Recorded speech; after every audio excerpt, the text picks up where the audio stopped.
News చూస్తున్నారు. చిలుకూరు ప్రధాన అర్చకుడు రంగరాజన్పై దాడి జరిగింది. 20 మందితో కలిసి దాడి చేశాడు రాఘవరెడ్డి అనే వ్యక్తి. ఇంట్లోకి చొరబడి తన అంచనలతో హంగామా చేశాడు. రంగరాజన్ను దూషిస్తూ హల్చల్ చేశాడు రాఘవరెడ్డి. దాడి చేసిన వారు రామరాజ్యం సంస్థకు చెందినవారుగా గుర్తించారు. పోలీసులకు ఫిర్యాదు చేశారు అర్చకులు రంగరాజన్. దానికి సంబంధించిన బిగ్ బ్రేకింగ్ న్యూస్ చూస్తున్నారు. చిలుకూరు ప్రధాన అర్చకుడు రంగరాజన్పై దాడి జరిగింది. 20 మందితో కలిసి దాడి చేశాడు రాఘవరెడ్డి. ఇంట్లోకి చొరబడి తన అంచనలతో హంగామా చేశాడు. రంగరాజన్ను దూషిస్తూ హల్చల్ చేశాడు రాఘవరెడ్డి. దాడి చేస్తున్న వారు రామరాజ్యం సంస్థకు చెందినవారుగా గుర్తించారు. పోలీసులకు ఫిర్యాదు చేశారు అర్చకులు రంగరాజన్. ఒక్కసారి విషయంలో మీరు చూస్తున్నారు సీసీటీవీ ఫుటేజ్లో. మరి ముఖ్యంగా బ్లాక్ డ్రెస్ వేసుకొని మెడలో ఒక సాఫ్రాన్ కలర్ కండువా అంటే వేసుకొని అక్కడ వెళ్తున్న విజువల్స్ మీరు చూడొచ్చు.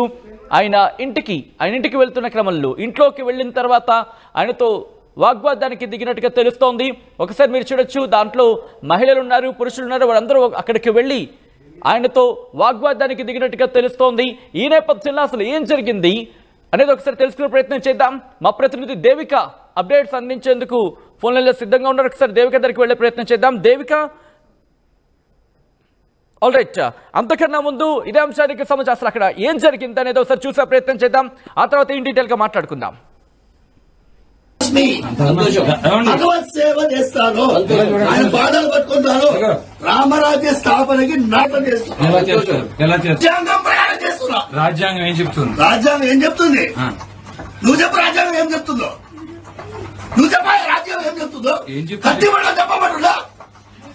కత్తిబండ చెప్పబడుందా? ప్రెసిడెంట్, ఇవాళ governors and Rajaprasad shall not answerable to any courts. Governor, President. In the name of God, I take the oath. నాలాంటి వాడు భక్త చిక్కినోడు నీకు దొరికింది. ఇదే పని ఇవాళ రోజు శబరిమల జడ్జిమెంట్ లో ఈ దేశంలో శ్రీరాముడికి అధికారం లేదు అని ఒక జడ్జి చెప్పిండు.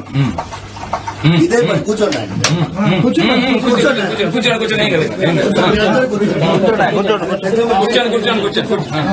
ఆయన పెద్ద మనిషి. 5 జడ్జిలు. ఒక జడ్జి ఏమంటాడు, ఈ దేశం రాముడిదే కాదండి. 5 జడ్జిలు. ఒక జడ్జి ఏమంటాడు, ఈ దేశం రాముడిదే కాదండి. ఓకేనా?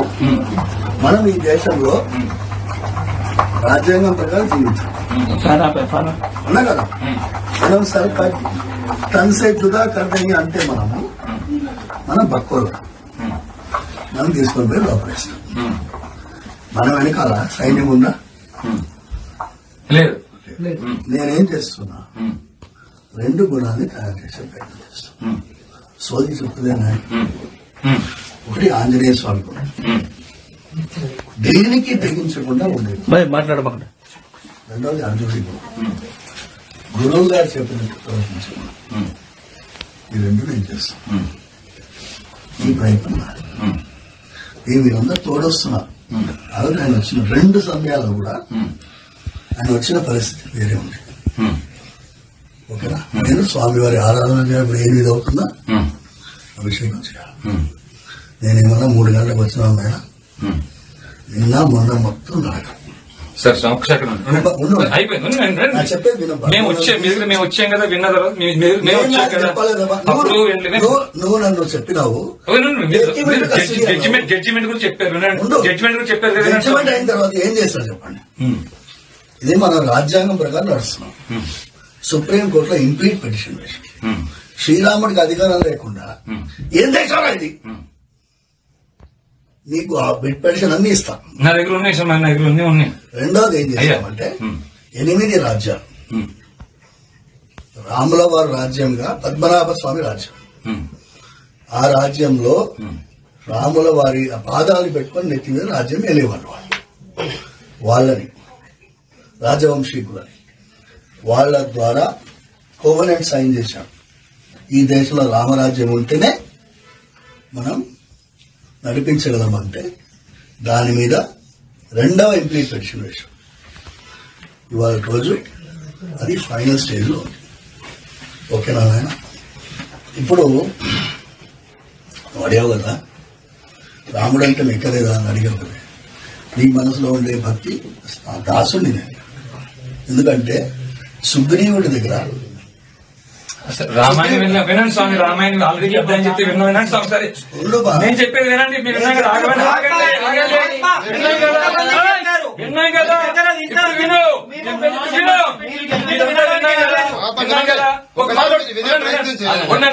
ఏం చేశావు వినండి. ఫస్ట్ వినండి. వినటం కూడా నేర్చుకోండి మీరు. ఒక్క నిమిషం చెప్పిన తర్వాత నేను వింటాను. సార్ చెప్పండి. ఒక్కటే నిమిషం. ఆఖరిది ఏంటి అంటే ఇవాళ రోజు విశ్వరూపాన్ని ప్రదర్శించే సమయం వచ్చింది. ఓకేనా? విశ్వరూపం ఎట్లుండాలి? మొన్న విజయవాడ శంఖారావం చేసింది. ఓకేనా? శంఖారావం చేసిన తర్వాత నా దగ్గరికి వచ్చినారు కొంతమంది మహానుభావులు. వచ్చి ఇవాళ రోజు దేవాలయాల భూములన్నీ ఆక్రమించుకున్నారు. ఒక రెడ్ పెటిషన్ వేద్దాం. రెడ్ పెటిషన్ కి మీరు ఆయన నేను ఒక్కడనే ఎన్ని పెటిషన్లు వేయాలా? పెటిషన్లు వేసే జమానా అయిపోయింది. ఒకరోజు ఎండోమెంట్స్ డిపార్ట్మెంట్ ముట్టదిద్దాం అని నేను పిలిపిస్తా. ఎన్ని వందల మంది వస్తారు అన్నాడు. అడిగినామయ్య, మీరందరూ ఉన్నారు చూసా, నేను ఒకరోజు ఎండోమెంట్స్ డిపార్ట్మెంట్ వెళ్తాను, ఇట్లా నేను రావాలి. ఓకే, మేము వస్తాం. ఓకే, చెప్పాక వినాక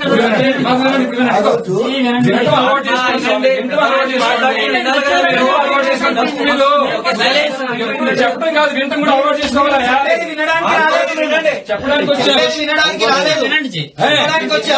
చెప్పడానికి అందరు మాట్లాడతారు. ఒక నిమిషం. భూమి అంతా ఇక్ష్వాక వంశీయులను రాముడు అన్నాడని విన్నాం. నిజమేనండి?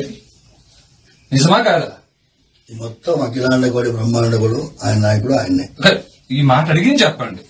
ఈ భూమి అంతా ఇక్ష్వాక వంశీయులని రాముడు అన్నమాట నిజమా అబద్ధమా? అన్నాడు. ఆ ఇక్ష్వాక వంశీయులు ఏ ఏ గోత్రాల్లో ఉన్నారు? ఇప్పుడు నాకు అడిగిన చెప్పు. ఆగండి, ప్రశ్నకు సమాధానం చెప్పు. నెక్స్ట్ రెండో ప్రశ్న. మీ ఆలయ పరిధిలో క్షాత్రం కలిగిన వారు భగవద్గీత 18వ అధ్యాయం 43వ శ్లోకంలో శౌర్యం తేజో ధృతిర్దాక్షం విద్య చాపై పలాయనం దానమీశ్వర భావచ క్షాత్రం కర్మ స్వభావం అనే లక్షణం కలిగిన వారు ఎంతమంది ఉన్నారు? ఏ ఏ గోత్రాల్లో ఉన్నారు? ఈ పని ఎవరు చేయాలి? ఎవరు చేయాలి? మీరు చేయాలి. మీరు చేయాలి. ఇక్కడ కూర్చొని ఇక్ష్వాకు వంశీయులు ఏ గోత్రాల్లో ఉన్నారో నీకు తెలియదు. నీకు చెప్తున్నావు, హైకోర్టు అంటున్నావు, సుప్రీంకోర్టు అంటున్నావు, నీకు తెలియదా? వాళ్ళకున్న ఇమ్యూనిటీ ఆర్టికల్ 124(4) ఎవడని ఇప్పటిదాకా ఏ ప్రధానమంత్రి అయినా ఇంపీచ్ చేయగలిగారా? 77 ఐపీసీ 197 సిఆర్పీసీ వాళ్ళ రక్షణ అవుతా తెలియదా మీకు? భగవద్గీత 18వ అధ్యాయంలో 17వ శ్లోకం ఉన్న యస్య నాహంకృతో భావో బుద్ధిరేశ నలిప్యతే హత్వాపి సహిమాన లోకాన్ని హంతి ప్రయోగించే అవకాశం మాకు లేదా?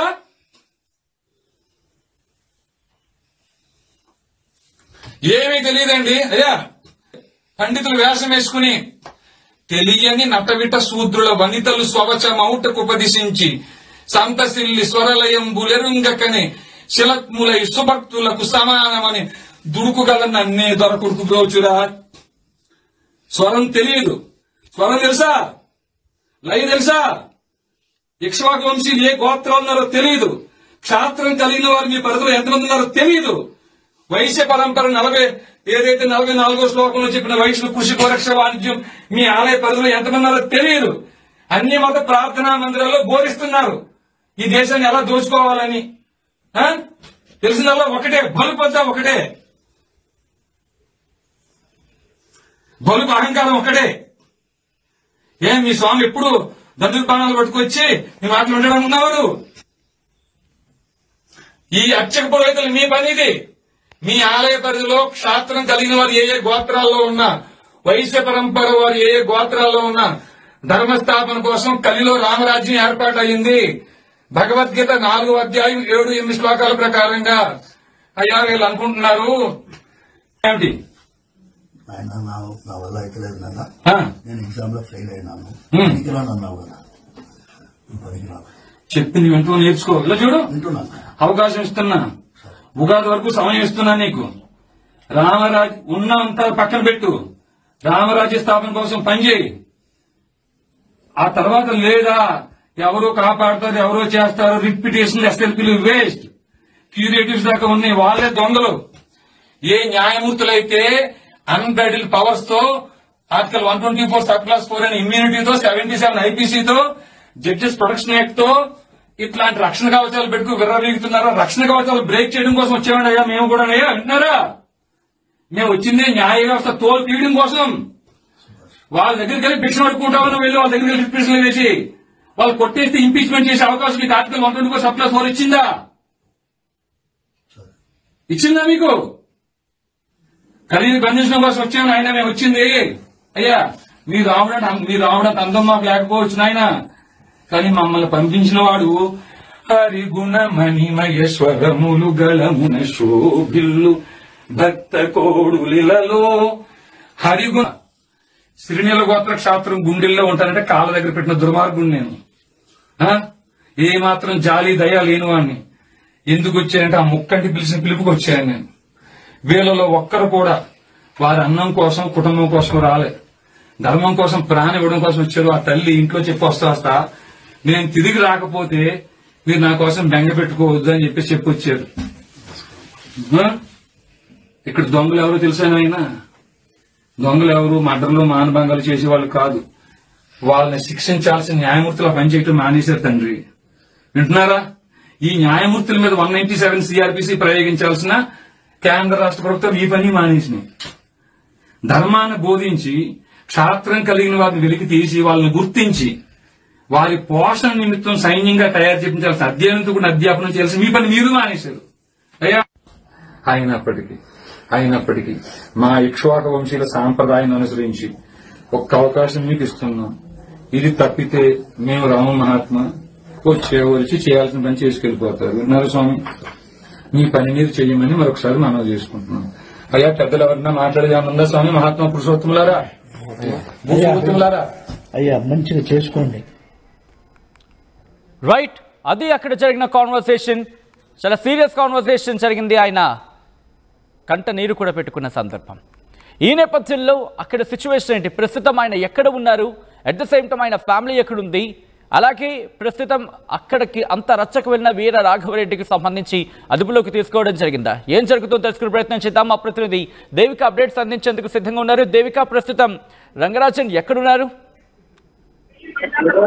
సచిన్, మనం చూసుకోవచ్చు చిలుకూరు అంటేనే ముఖ్యంగా గుర్తుకొచ్చేది రంగరాజన్ గారు. ఎందుకంటే ప్రతి ఏటా కూడా జనవరి మొదటి సంవత్సరం న్యూ ఇయర్ వేడుకలు అయి ఉండొచ్చు, లేకపోతే ఉగాది వేడుకలు కానీ, లేకపోతే ఎవ్వరు అక్కడికి ఏ విధంగా వెళ్ళాలి, ఎటువంటి శ్రీమన్నారాయణని ఏ విధంగా కొలవాలి అంటూ కూడా, అలాగే ఏ విధంగా ఉండాలి సనాతన ధర్మం గురించి చెప్పి ఎంతగానో పాపులర్ అయ్యారని చెప్పొచ్చు. చిలుకూరు బాలాజీ అక్కడ ఎంత ఫేమస్, అదే విధంగా రంగరాజన్ గారు కూడా అంతే ఫేమస్ అని చెప్పొచ్చు. అయితే గత గంట నుంచి కూడా ఒక వార్త చక్కర్లు కొడుతుందని చెప్పొచ్చు. చిలుకూరు ప్రధాన అర్చకుడు రంగరాజన్ పై దాడి జరిగింది. దాదాపు 20 మంది కలిసి అతని మీద దాడి చేశారు అంటూ కూడా అతను పోలీస్ మెట్లెక్కారని చెప్పొచ్చు. దాదాపు ఇది జరిగి 2 రోజులు అయినప్పటికీ కూడా మరి ఇప్పుడు ఎందుకు ఆయన స్పందించారు అనే విషయాన్ని కూడా ప్రశ్నగా మారిందని చెప్పొచ్చు. దాదాపుగా రామరాజ్యం అంటూ కూడా కొంతమంది 20 మంది వ్యక్తులు నల్ల దుస్తులు ధరించి ఆయన దగ్గరికి వెళ్లి ఏ విధంగా మాట్లాడుతున్నారు అనేది కూడా మనం చూడడం జరిగింది. రంగరాజన్ దూషిస్తూ హల్చల్ చేసిన వీడియో ఇప్పుడు వైరల్ గా మారింది. ఆ వీడియో కూడా వాళ్ళే రిలీజ్ చేసినట్టుగా అయితే చాలా క్లియర్ గా తెలుస్తుందని చెప్పొచ్చు. దాడి చేసిన వారందరూ కూడా రామరాజ్యం అంటూ కూడా, అంటే ఆ సంస్థకు చెందిన వారు అనేది కూడా పోలీసులు గుర్తించడం జరిగింది. ఎప్పుడైతే రంగరాజన్ కంప్లైంట్ ఇచ్చారో అప్పుడే పోలీసులు కంప్లైంట్ ని స్వీకరించి వాళ్ళని అదుపులోకి తీసుకోవడం జరిగింది. అసలు ఎందుకు జరిగింది, వాళ్ళు చెప్పిన మాటలు కానీ ఇదంతా చూస్తుంటే సచిన్, మీరు ఎందుకు సనాతన ధర్మాన్ని వ్యతిరేకిస్తున్నారు అని కోణంలో, అంటే వాళ్ళు మాట్లాడుతున్న విధానం కూడా మనం చూడొచ్చు. దానికి రంగరాజన్ గారు కూడా ఎంతగానో కన్నీరు మున్నీరు అవుతున్న పరిస్థితి. ఎప్పుడైనా సరే ఎవరైనా వెళ్ళినా సరే ఆయన ఎంత కులతనంతో మాట్లాడే వ్యక్తి అనేది కూడా అందరికీ తెలిసింది. అలాంటిది ఈ రోజు రామరాజ్యం పేరుతో సంస్థకి సంబంధించి 20 మంది ఆయన మీద దాడి చేయడానికి వస్తే ఆయన అసలు ఏమీ చేయలేని పరిస్థితి అని చెప్పొచ్చు. కానీ ఇక్కడ మరి ఈ 7వ తారీఖు జరిగినప్పటికీ కూడా ఆయన ఎందుకని ఇప్పుడు దాకా పోలీస్ స్టేషన్ కంప్లైంట్ ఇవ్వలేదు, కేవలం వాళ్ళు వీడియో రిలీజ్ చేసిన తర్వాత ఈయన ఎందుకు స్పందిస్తున్నారు, అది కూడా కేవలం పోలీస్ స్టేషన్ కి వెళ్లారే కానీ ఎక్కడ కూడా ఆయన మాట విప్పి అంటే నోరు విప్పి మాట్లాడిన పరిస్థితి అని చెప్పొచ్చు. అసలు ఇప్పుడు ఆయన ఎక్కడున్నారు ఏంటనే విషయాలు కూడా తెలియాల్సి ఉన్నాయి. ఇప్పుడు ప్రస్తుతానికి చిలుకూరు ఆలయంలో కూడా ఆయన లేని పరిస్థితి. చిలుకూరు ఆలయంలోనే ఆలయంలో పక్కనే ఆయన ఇల్లు ఉంటుంది. అలాంటిది అక్కడ కూడా లేని పరిస్థితి. ఎవరిని అడిగినా కూడా ఏమి చెప్పని పరిస్థితి అనేది కూడా చాలా క్లియర్ గా తెలుస్తుంది. అసలు ఎవరు వాళ్ళు, ఎందుకు వచ్చారు, ఇంతకు ముందు ఏమన్నా వచ్చారా అని వార్నింగ్ ఇస్తున్నట్టుగా కూడా ఇక్కడ మనకు చాలా క్లియర్ గా తెలుస్తుంది. అసలు ఏంటి అనేది ఒకవైపు నుంచి ఒకవైపుకు సంబంధించి రామరాజ్యంకి సంబంధించిన వాళ్ళు చెప్పాలి లేదా రంగరాజన్ గారు చెప్పాలి అనేది కూడా చాలా క్లియర్ గా తెలుస్తుంది. దీన్ని అన్నిటికీ సమాధానం కూడా రంగరాజన్ గారే చెప్పే విధంగా అయితే తెలుస్తుంది. సచిన్ రైట్ దేవిక, ఈ కథలోని కాస్త కలవరపరిచే మిమ్మల్ని కలవరపాటు గురి చేయడం ఆర్టీవీ ఉద్దేశం కాదు. కాస్త అక్కడ కన్నీళ్లు పెట్టుకుంటున్న సందర్భం ఉంది కాబట్టి ఆ రిక్వెస్ట్ టీం ఒకసారి ఇఫ్ పాసిబుల్ ఈ కథను కూడా కాస్త కలవరపరచవచ్చు. అయితే మిమ్మల్ని కలవరపాటు గురి చేయడం ఆర్టీవీ ఉద్దేశం కాదు, కానీ ఇటువంటి కథనాలు చూసినప్పుడు కాస్త కలవరపాటు గురే అవకాశం ఉంటుంది కాబట్టి దీనికి సంబంధించి తగిన జాగ్రత్తలు తీసుకోవాలని ఆర్టీవీ సూచించడం జరుగుతోంది. ప్రస్తుతం చిలుకూరు బాలాజీ ప్రధాన అర్చకుడు రంగరాజన్పై దాడి జరిగింది. 20 మందితో కలిసి దాడికి వెళ్లాడు రాఘవరెడ్డి. ఇంట్లోకి చొరబడి తన అనుచరులతో హంగామా చేశాడు. రంగరాజన్ను దూషిస్తూ హల్చల్ చేశాడు రాఘవరెడ్డి. దాడి చేసిన వారు రామరాజ్యం సంస్థకు చెందిన వారిగా గుర్తించారు. పోలీసులకు ఫిర్యాదు చేశారు అర్చకులు రంగరాజన్.